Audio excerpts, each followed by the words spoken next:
I never imagined I'd have to defend myself as a mother, especially not against my own mother-in-law.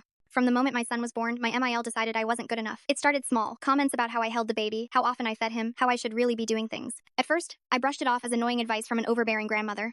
But it didn't stop. It escalated. She criticized everything: the food I cooked, the clothes I dressed my son in, the fact that I worked part-time instead of staying home full-time. She'd smile while doing it, but her tone always carried the same message: you're failing. Then one afternoon, my husband came home pale and shaken. His mother had called him at work to express concern. She said she was worried about our child's safety, that she'd noticed patterns, that maybe it was time to involve professionals. I felt sick. A week later, I found out she had been documenting me, writing down when the house wasn't spotless, taking photos when my son had a scraped knee from playing, saving text messages and twisting them to sound unstable. She told extended family I was overwhelmed, careless, emotionally unfit. Her plan was clear. She wanted to prove I was an unfit parent. And for a moment, I was terrified.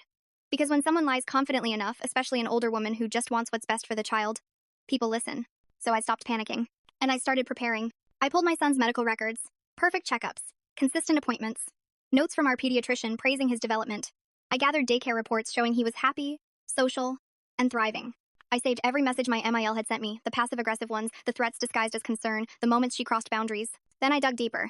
Turns out, while she was obsessing over my parenting, she'd left a trail of her own. Documented history of emotional manipulation. Previous conflicts where she tried to control family members. Witnesses, plural, who had experienced the same behavior and were finally willing to speak up. When she officially made her move, suggesting to authorities that she should step in for the child's sake, I was ready. The meeting didn't go how she expected. Instead of me being scrutinized, she was.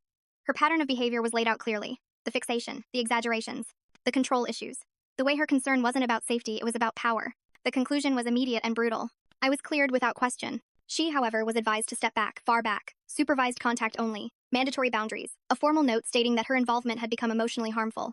She tried to cry, tried to play the victim, but it was too late. She wanted to prove I was an unfit parent. All she managed to prove was that she was the one who shouldn't be trusted. And the quiet after that? It was the most peaceful my home had ever been.